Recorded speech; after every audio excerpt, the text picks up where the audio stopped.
임사홍이 조정에 복귀한 지 1년이 지나가던 1504년 3월 19일 밤, 연산군은 여느 때처럼 임승재의 집을 찾아가 술을 마시고 있었습니다. 두 사람이 기분 좋게 술잔을 주고받으며 한껏 흥이 오는 그때, 이 술자리를 찾아온 한 사람이 있었습니다. 바로 아버지 임사홍이었습니다. 그런데 방 안에 들어온 임사홍을 보고 연산군은 깜짝 놀랍니다. 들어오자마자 대뜸 연산군 앞에 엎드리더니 목 놓아 울기 시작합니다. 전하, 패비의 일이 애통하옵니다. 연산군의 표정은 순식간에 싸늘하게 식게 됩니다. 임사홍이 말한 패비, 바로 연산군의 친모 패비 윤 씨였거든요. 임사홍은요, 엄숙이와 정소영이 전하의 모후를 중상모략해 패비하게 된다이다. 그러니까 연산군의 어머니가 성종의 후궁들의 모함을 받아 폐위됐고 사약을 받아 죽게 됐다는 얘기를 꺼낸 겁니다. 이야, 이게 또 한바탕 피바람 불게 일을 만드네. 연산군은 눈물을 뚝뚝 흘리더니 자리를 박차고 나가 궁궐로 향합니다. 이것이 진정 내 어머님이 마지막 입으셨던 옷인가? 전하, 이 노신이 죽는 순간까지 묻어두려 하였사옵니다. 구해주신가? 이때부터 연산군은 광기를 드러내며 피해 복수를 시작합니다. 어머니 패비 윤 씨를 중상모략한 성종의 후궁들을 때려 죽인 후 그녀들의 시신으로 젓갈을 담가버리는 만행을 저질렀죠.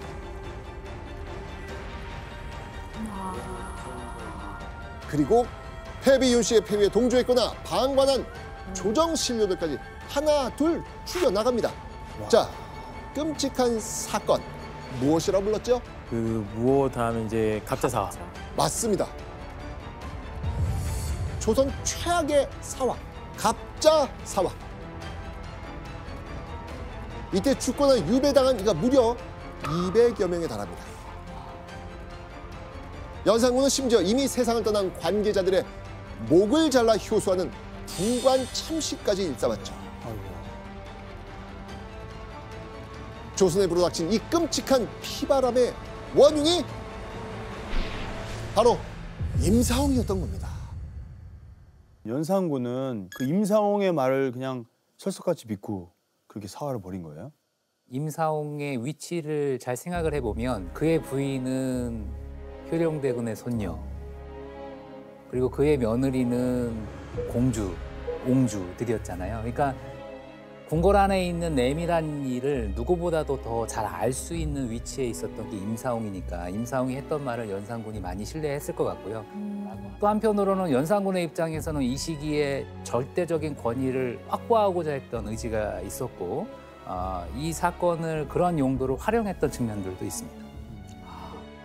그렇게 패비 윤 씨의 죽음에 대해 알리며 연산군의 관계를 폭발시킨 임사홍, 그리고 갑자사화를 기획한 임사홍의 목적은 분명했습니다. 갑자 이후로는 앞서 자기를 비난한 자에게 일일이 안갚음하였다. 어휴, 무서운 사람이네요, 진짜. 임사홍이 지난 26년간 철천지 원수로 여겨온 상대, 자신을 소인이라고 낙인 찍고 조정 복귀를 끝까지 막은 모든 조정 신료에게 복수를 한 겁니다. 그리고 갑자사화 이후 조정에는 왕에게 바른 말을 올릴 신료들이 남아있지 않았습니다. 그 덕분에 임사홍은요, 그토록 염원하던 것을 소나기에 넣게 됩니다. 임사홍을 병조판서로 임명하였다. 성종대 정삼품 도승지까지 올라갔던 임사홍이 연산군 내는 단숨에 그 자리를 초월해 정입훈 병조판서에 오른 거였습니다. 대단하다. 자, 그런데 임사홍이 병조판서에 임명된 지 고작 5개월 됐을 무렵 그에게 다시 위기가 찾아오게 됩니다. 연산군이 읽은 어떤 시 한 편 때문이었습니다. 요 순을 본받으면 저절로 태평할 것인데 진시황은 무슨 일로 백성을 괴롭혔는지 재화가 집안에서 일어날 줄을 모르고 공연히 오랑캐를 막으려고 만리장성을 쌓았구나. 이 시는요, 진시황이 외부의 적 오랑캐를 두려워하면서 만리장성을 쌓고 있지만 정작 그의 폭정으로 고통받는 백성들이 들고 일어날 거라면서 예견하고 있는 겁니다.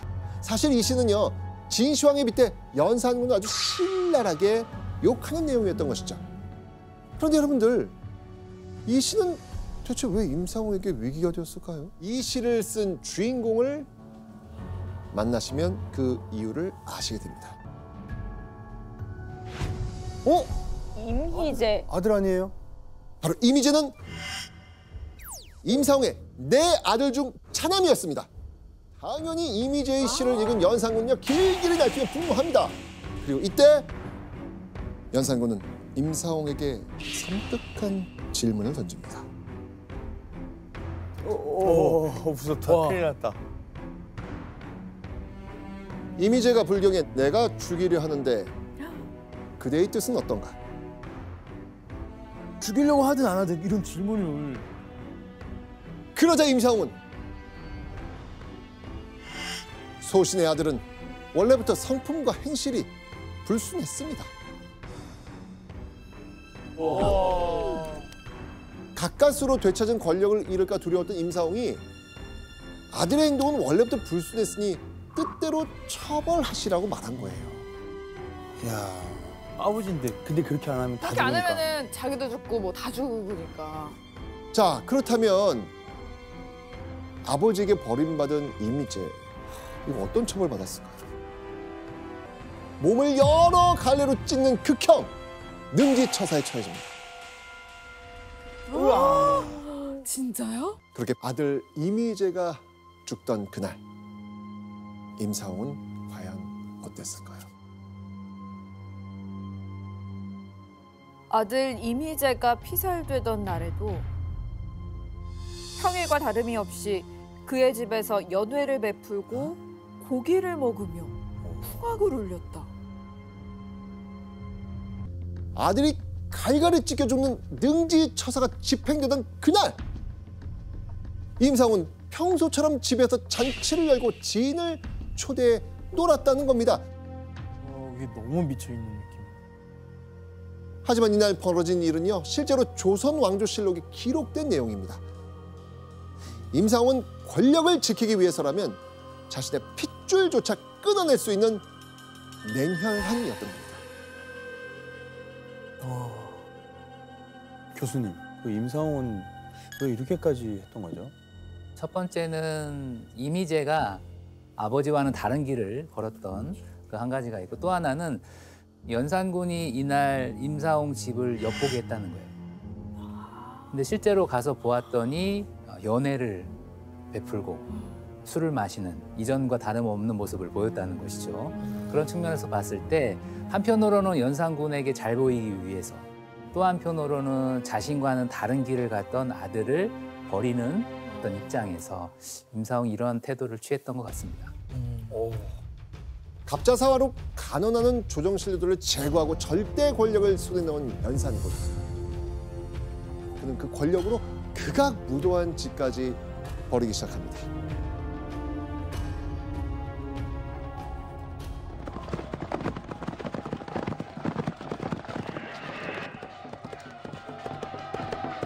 황공하옵나이다, 전하. 더는 앞으로 나가실 수가 없사옵나이다. 백성들이 농사를 짓고 있는 중이오라. 전하, 아니 되시옵니다. 천지가 다 전하의 소유입니다. 지금 당장 민가를 철거하고 사냥을 계속하심이 옳은 줄로 아옵나이다.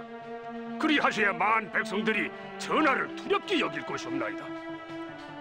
지금 당장 사방 10리 안에 있는 민가를 철거하고 금표를 세워 백성들의 출입을 막도록 하라.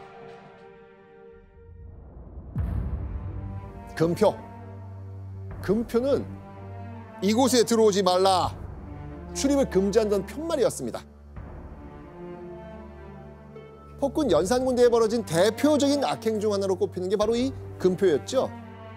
연산군은 한양에서 멀지 않은 경기도 일대에 사냥하기 좋은 곳을 정해놓고 금표를 세웁니다.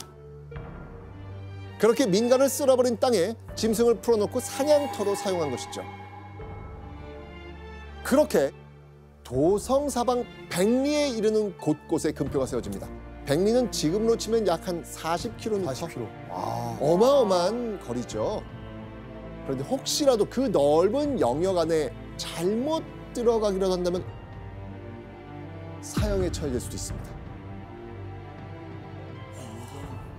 이런 금표를 설치하는데 앞장서 현장을 진두지휘했던 인물 누구다?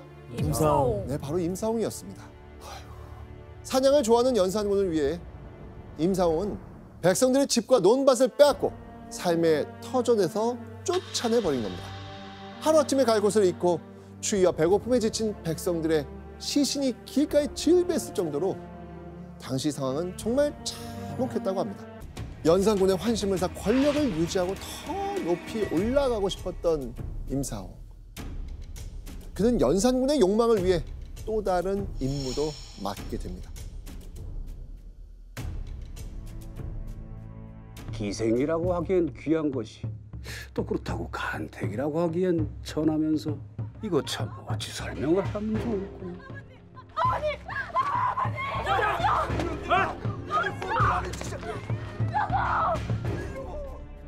이 집하고 땅하고 다 내. 사대부의 첩 및 양가의 아내와 딸, 참기 등을 샅샅이 수색하게 하였다. 바로 전국 방방곡곡에서 미녀들을 뽑아 연산군에게 바치는 일이었습니다. 이때 생겨난 관직이 있지 않습니까? 채홍사. 맞습니다. 이때 아버지랑 아들이 다 이 일에 몰두했었잖아요. 그렇죠. 수집한다는 의미의 켈체, 여자를 뜻하는 붉은 홍자를 써서 채홍사라고 불렸죠. 연산군은 새로 만든 특별 직책 채홍사에 임사옹과 아들 임숭재를 비롯한 조정 신료들을 임명한 겁니다. 이만하면 얼추 구색은 갖춘 것 같구나. 넘치는 꽃향기에 코가 마비된 융에겐 진정 색다른 맛이 필요하였다. 한참 모자랍니다. 그런데 그 중에서도 이 임사옹 부자가 여인들을 얼마나 집요하게 선발했는지 백성들은 그들을 마주치기라도 하면 까무라치듯 놀랐다고 합니다. 춤과 노래가 뛰어난 기생뿐 아니고요. 금이야 오기야 키운 백성들의 딸부터 이미 혼이 난 유부녀까지 가문한 미모가 뛰어난 여자라면 모두 징발 대상이 되었습니다. 납치인데. 이런 임사옹 부자의 집요함 때문이었을까요? 연산군 말에는요. 전국에서 뽑혀 궁궐로 온 여인들이 10,000명에 이를 정도였다고 합니다. 10,000명.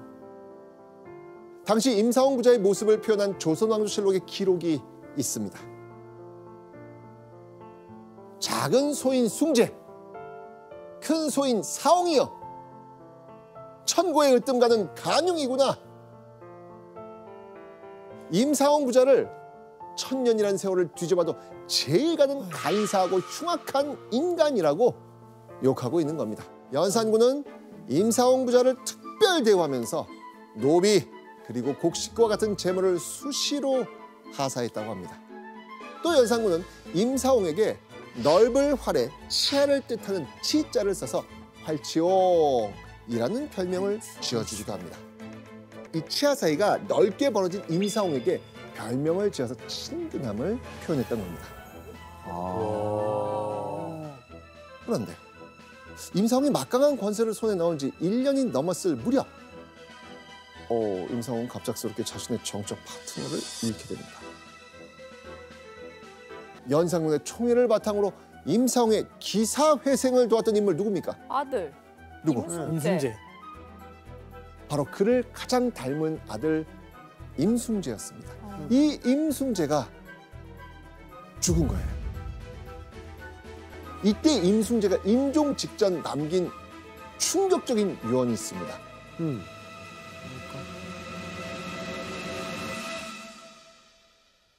죽어도 여한이 없으나 전하께 더 많은 미인을 바치지 못한 것이 아니옵니다. 임상훈은 아들을 잃은 슬픔에도 연산군의 곁에서 간신으로 활약하며 더 높은 권력을 갖기 위해 정말 무진 애를 씁니다.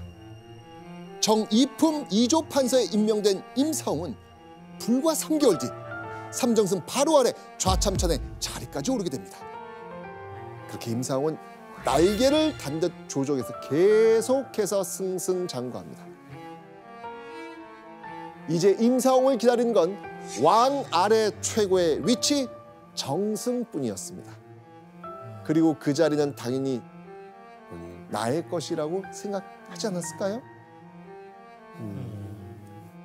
그러던 1506년 9월 2일 캄캄한 어둠이 내려앉은 밤이었습니다.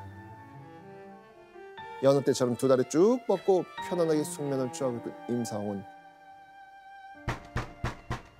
거세게 집 대문을 두들기는 소리에 놀라 잠에서 깹니다. 대감, 전하께서 급히 궁궐로 들어오라 하십니다. 연산군이 임상홍에게 시킬 게 있었는지 사람을 보내 호출을 했나 봅니다. 급하게 옷을 갖춰 입은 임상홍이 방문 밖으로 나섭니다. 그리고 하인들이 대문을 열죠. 그 순간 칼을 든 10여 명의 군사들이 임상홍의 집 안으로 들이닥칩니다. 임상홍의 얼굴은 경악으로 물들었지만 그에겐 오랜 공포를 느낄 시간조차 없었습니다. 군사들의 칼이 이미 임상홍의 몸으로 들어온 상황. 갑작스럽게 살해당한 겁니다. 물러서지 마라! 이것만 뚫리면 우리의 승리다! 갑작스럽게 벌어진 이날의 이 사건.